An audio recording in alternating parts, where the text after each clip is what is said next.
આજનો પ્રશ્ન 46,783 માં 7ની સ્થાન કિંમત કેટલી છે? બરોબર, તો સ્થાન કિંમત એટલે શું? તો કે ભાઈ સ્થાન એટલે થશે જગ્યા અને કિંમત એટલે તો કે ભાઈ મૂલ્ય. તો અહીંયા શું થશે કે ભાઈ આપેલ અંક જે સ્થાન પર રહેલ છે તેનું મૂલ્ય.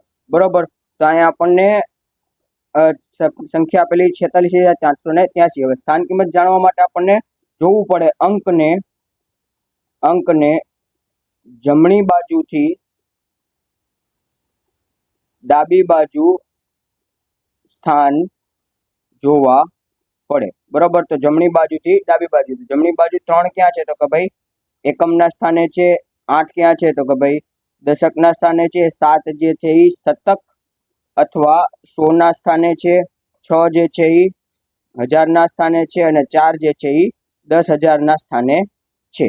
બરોબર, તો હવે જે સ્થાન ઉપર જે સંખ્યા રહેલ છે તેને તેટલા અંક વડે ગુણવા પડે. તો એકમના સ્થાને છે તો 1 વડે ગુણવા પડે, દશકના સ્થાને છે તો 10 વડે ગુણવા પડે, શતકના સ્થાને છે તો 100 વડે ગુણવા પડે, 1000 ના સ્થાને છે તો 1000 વડે ગુણવા પડે અને 10,000 ના સ્થાને છે તો 10,000 વડે ગુણવા પડે. તો આપણો જવાબ શું થશે? તો કે ભાઈ અહીંયા આપણને જવાબ માટે 7ની સ્થાન કિંમત કીધી છે. તો 7 કયા સ્થાને છે? કે ભાઈ એકમ, દશક અને શતક. એટલે શું થશે? તો કે ભાઈ 7 ગુણ્યા 100 કરશું તો આપણો જવાબ કેટલો આવશે? 700. આપણો ઓપ્શન સી શું થશે? સાચો થશે. બરોબર, ઓપ્શન સી સાચો થશે. હવે એક વસ્તુ તો કે ભાઈ શૂન્ય જે પણ સ્થાન પર રહેલ હોય તેનું મૂલ્ય હંમેશા કેટલું થશે? તો કે ભાઈ શૂન્ય જ થાય. બરોબર, આ વસ્તુ ધ્યાને રાખવાની છે. શૂન્યની જે પણ સ્થાન ઉપર રહેલું હોય તેની સ્થાન કિંમત કેવી થશે? શૂન્ય જ થશે.